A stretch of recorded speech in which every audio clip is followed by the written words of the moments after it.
Timing का issue जो है एक बहुत ही कॉमन और बहुत ही ज़्यादा रिपोर्ट होने वाला इश्यू जो है वो है। और हम देखते हैं कि ये इश्यू बहुत ज़्यादा रिपोर्ट होता है। ना सिर्फ टाइमिंग का इश्यू इंसान के अपने कॉन्फिडेंस को कम करता है, बल्कि उसके साथ-साथ उसकी अज़दवाजी ज़िंदगी को, उसकी शादीशुदा ज़िंदगी को भी बहुत ज़्यादा मुतासिर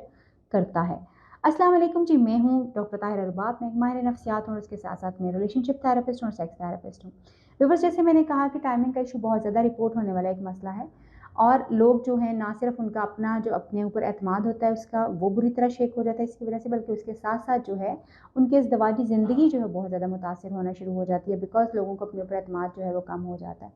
टाइम की कमी की बहुत सारी वजूहात हैं, मगर आम तौर पे लोगों को ये लगता है कि जैसे ही उनका कोई जो है हम बिस्तरी का टाइम जो है वो कम होता है,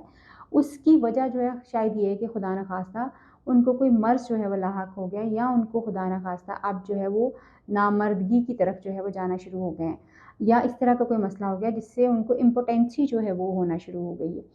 बिल्कुल ऐसा हो सकता है कि कुछ ऐसे बीमारियाँ, मेडिकल बीमारियाँ होती हैं जिनकी वजह से जो है टाइमिंग वगैरह के इश्यूज़ जो हैं वो हो जाते हैं, या फिर इंसान की जो सेक्सुअल कारकर्दगी होती है, जिनसी कारकर्दगी होती है, वो भी मुतासिर होना शुरू हो जाती है, जिसमें डायबिटीज़ है, ब्लड प्रेशर है, डिप्रेशन जो कि एक नफ्सियाती मसला है, उसकी वजह से इन बीमारियों की दवाइयाँ खाने की वजह से नॉर्मली लोगों की जो सेक्सुअल हेल्थ है वो मुतासिर होती है, और वो उनकी ख्वाहिश में भी कमी आती है और उसके साथ-साथ उनकी टाइमिंग में भी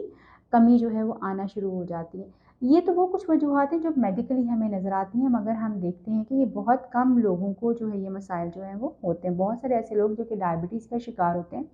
मगर उनकी डायबिटीज़ कंट्रोल्ड होती है, उनकी सेक्सुअल लाइफ़ जो है वो भी बेहतर होती है, और वो सही उनकी टाइमिंग भी उतनी ज़्यादा ख़राब जो है वो नहीं हुई होती। नॉर्मली ये देखा जाता है कि लोग जो हैं जब बहुत ज़्यादा इस चीज़ को अपने सर के ऊपर सवार कर लेते हैं, इस खौफ में मुब्तला हो जाते हैं कि उनकी टाइमिंग कम हो गई है, शायद उनको अब इम्पोटेंसी या नामर्दगी जो है उसका जो है वो सामना करना पड़ा है, या उनके जिस्म में कोई ऐसी ख़राबी आ गई हो जिसकी वजह से जो है उनको उनका टाइम जो है वो इफ़ेक्ट होना शुरू हो जाता है। ये खौफ जो है ये ख़ास तौर पे इंसान को बहुत ज़्यादा बुरी तरह मुतासिर करता है, और फिर ऑटोमेटिकली जो है वो इंसान का टाइम जो है वो कम होना शुरू हो जाता है, क्योंकि वो इस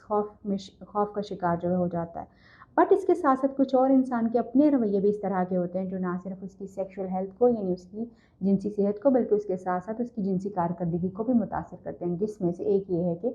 बहुत सारे लोग ऐसे जिनका काम जो है वो सिर्फ़ बैठना है और बैठ के काम करना है, और वो कोई फ़िज़िकल एक्टिविटी नहीं करते, तो उसके नतीजे में भी उनकी बॉडी जो है, पूरी बॉडी जो है वो स्लो होना शुरू हो जाती है, उसका सिस्टम स्लो होना शुरू हो जाता है। जिसके नतीजे में उनकी सेक्सुअल कारकर्दगी भी इफ़ेक्ट होना शुरू हो जाती है, और उनकी बॉडी जो सेक्सुअल निज़ाम है, सिस्टम है, वो भी उसी तरह से बिहेव करता है। सो आपका सुस्त रहना जो है वो भी एक बहुत बड़ी वजह जो है, यानी लेज़ी रहना जो है, हर वक़्त बैठे रहना, लेटे रहना जो है, वो भी आपकी सेक्सुअल हेल्थ को, आपकी जिनसी हेल्थ को बहुत बुरी तरह मुतासिर करता है। इसी तरह से वो लोग जो कि किसी न किसी स्ट्रेस में, दबाव में रहते हैं, और वो बहुत बुरी तरह जो है वो उसका शिकार हुए होते हैं, उसको मैनेज नहीं कर पाते, फिर ये स्ट्रेस और दबाव जो अल्टीमेटली उनकी सेक्सुअल जो कारकर्दगी है, जो सेक्सुअल एक्टिविटी है, जो परफॉर्मेंस है, सेक्सुअल परफॉर्मेंस है, उसको इफ़ेक्ट करना शुरू हो जाता है। देन अगर किसी इंसान की फ्रीक्वेंसी ऑफ सेक्स जो है, यानी फ्रीक्वेंसी ऑफ सेक्स से मुराद ये है कि अगर कोई इंसान जो है अपने पार्टनर के साथ महीने में एक आध बार जो है हम बिस्तरी करते हैं, तो उस सूरत हाल में भी देखा ये जाता है, क्योंकि आपके जिस्म को एक चीज़ की आदत नहीं रहती, तो जब वो आदत आपकी ख़त्म हो चुकी होती है, तो आपके उस बॉडी पार्ट की, आपके उस ऑर्गन की भी प्रैक्टिस जो है वो कम हो चुकी होती है, जिसकी वजह से जो है वो भी इस चीज़ का शिकार हो जाता है कि उसमें उसको इस चीज़ का मसला होना शुरू हो जाता है कि उसकी टाइमिंग जो है वो इफ़ेक्ट होना शुरू हो जाती है। इसी तरह से वो लोग जो कि बहुत ज़्यादा मुश्तनी, यानी कि मैस्टरबेशन और हैंड प्रैक्टिस जिन लोगों ने की हुई होती है, और या फिर पॉन्स जो है उन्होंने बहुत ज़्यादा देखी हुई होती हैं, तो वो चीज़ें भी इस तरह की हैं कि उनकी प्रैक्टिस को इफ़ेक्ट करती हैं। डायरेक्टली तो इफ़ेक्ट नहीं करती, मगर पहले उनकी प्रैक्टिस को और दिमाग को जो इफ़ेक्ट करती हैं, फिर अल्टीमेटली आहिस्ता-आहिस्ता उनकी जो टाइमिंग है उसको इफ़ेक्ट करना शुरू कर देती हैं, और उनकी टाइमिंग में कमी आना शुरू हो जाती है। यानी प्रैक्टिस की वजह से, सोच की वजह से और लेज़ी लाइफ़स्टाइल की वजह से यूजुअली लोगों की जो टाइमिंग है कम हो जाती है। इसी तरह से वो लोग जो कि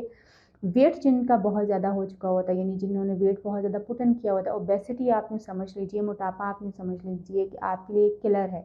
ये बहुत सारी बीमारियों की जड़ है, और उसमें सेक्सुअल हेल्थ जो है वो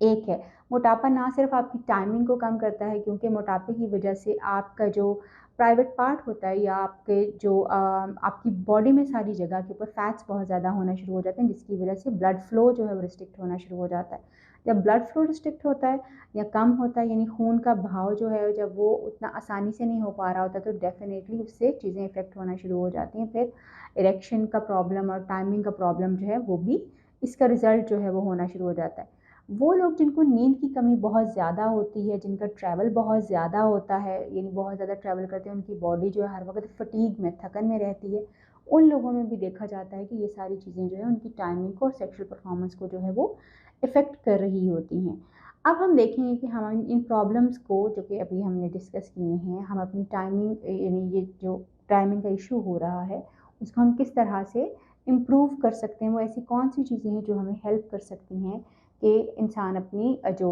सेक्सुअल परफॉर्मेंस है उसको बेहतर कर सके और अपनी टाइमिंग को भी बढ़ा सके। सबसे पहले जो है बहुत इंपॉर्टेंट चीज़ है वो ये है कि अपने लाइफ़स्टाइल को जो है फ़ोकस कीजिए। यानी अगर आप एक लेज़ी लाइफ़स्टाइल जो है वो गुज़ार रही हैं, यानी आप हर वक़्त लेटे रहते हैं, सोए रहते हैं, तो कोशिश ये कीजिए कि आप एक एक्टिव लाइफ़स्टाइल की तरफ जाएँ, यानी एक्सरसाइज़ की तरफ जाएँ। अपने वेट को मत बढ़ने दें, बिकॉज़ अगर आपका वेट बढ़ेगा तो ऑटोमेटिकली आपकी सेक्सुअल परफॉर्मेंस जो है वो इफ़ेक्ट होना शुरू हो जाएगी। आप जितने ज़्यादा लीन होते हैं, जितने ज़्यादा कमज़ोर होते हैं, कमज़ोर होने का मतलब ये पतले होते हैं, स्मार्ट होते हैं, आप उतने ज़्यादा ही सेक्सुअली एक्टिव होते हैं, उतनी ही ज़्यादा आपकी सेक्सुअल परफॉर्मेंस भी बेहतर होती है। बट अगर आपका ओबेसिटी हो गया, मोटापा बहुत ज़्यादा हो गया, तो वो फिर आपकी सेक्सुअल परफॉर्मेंस को इफ़ेक्ट करता है। कोशिश करें कि एक्सरसाइज़ को अपनी रूटीन का हिस्सा बनाइए।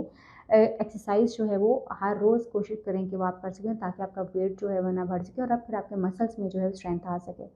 इसी तरह से कोशिश ये कीजिए कि वो डाइट्स, ख़ास तौर पे जिस तरह से फ़ास्ट फूड है, बर्गर्स हैं, पेप्सी कोक है, पिज़्ज़ाज़ हैं, ये इस तरह की बहुत सारी जो डाइट जो कि सिर्फ़ मोटापा चढ़ाती है और इंसान को जो है वो उसकी सेहत के ऊपर कोई पॉज़िटिव इफ़ेक्ट नहीं डालती, उस तरह की डाइट को इस्तेमाल करना बंद कीजिए, बल्कि एक हेल्दी डाइट जो है वो इस्तेमाल कीजिए, जिसमें आप अंडे खाइए, जिसमें आप ड्राई फ्रूट जो है वो खाइए, आप फ़िश या व्हाइट मीट जो है, गोश्त वगैरह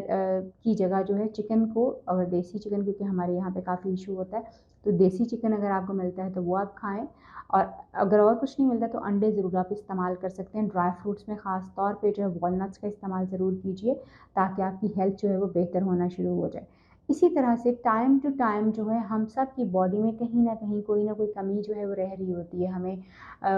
हमें एक्स्ट्रा जो है न्यूट्रिशंस जो हैं वो लेने की ज़रूरत होती है, न्यूट्रिएंट्स लेने की ज़रूरत होती है, या हमें जिस तरह मल्टीविटामिन्स वगैरह होते हैं, उन चीज़ों को अपनी ज़िंदगी का हिस्सा बनाने की कोशिश करें। टाइम टू टाइम जो है मल्टीविटामिन्स जो हैं वो लेते रहें, ताकि आपके जिस्म में फिर परमानेंट जो है डेफ़िशिएंसी ना आ सके और आपकी बॉडी जो है उसको जिन-जिन मिनरल्स की, जिन-जिन न्यूट्रिएंट्स की ज़रूरत है, वो उसको पूरे मिलते रहें और टाइमली जो है वो मिलते रहें। उसके साथ-साथ जो है कोशिश ये कीजिए कि आपकी जो सेक्सुअल फ्रीक्वेंसी है, यानी आप अपने पार्टनर के साथ जो है, जो हम बिस्तरी करते हैं, वो हफ़्ते में उसको ज़्यादा मर्तबा करने की कोशिश कीजिए, ताकि आपकी बॉडी भी जो है वो एक्टिव रहे, और इसके साथ-साथ जो है आपकी टाइमिंग जो है वो भी उतनी ज़्यादा इफ़ेक्ट ना हो, क्योंकि आप जितना ज़्यादा प्रैक्टिस करते हैं चीज़ों को, उतना ज़्यादा जो है वो बेहतरी उनमें आना शुरू हो जाती है। अगर आप किसी खौफ़ का शिकार हैं, तो अपने उस खौफ़ के ऊपर जो है वो काबू पाने के लिए कोशिश करें कि आप टेक्नीक सीख सकें, उसको काबू पा सकें। और अगर आप खुद नहीं ये चीज़ें कर सकते, तो फिर किसी प्रोफ़ेशनल की हेल्प जो है वो ज़रूर लीजिए। मगर एक इम्पॉर्टेंट चीज़ जो है वो ज़रूर ये है कि ये ज़रूर जानिए कि आपका टाइम और टाइमिंग जो है वो क्यों इफ़ेक्ट हो रही है, और उसके लिए प्रोफ़ेशनल हेल्प लीजिए। अपना बहुत ख़्याल रखिए। आपसे फिर मुलाकात होगी किसी नई वीडियो में, किसी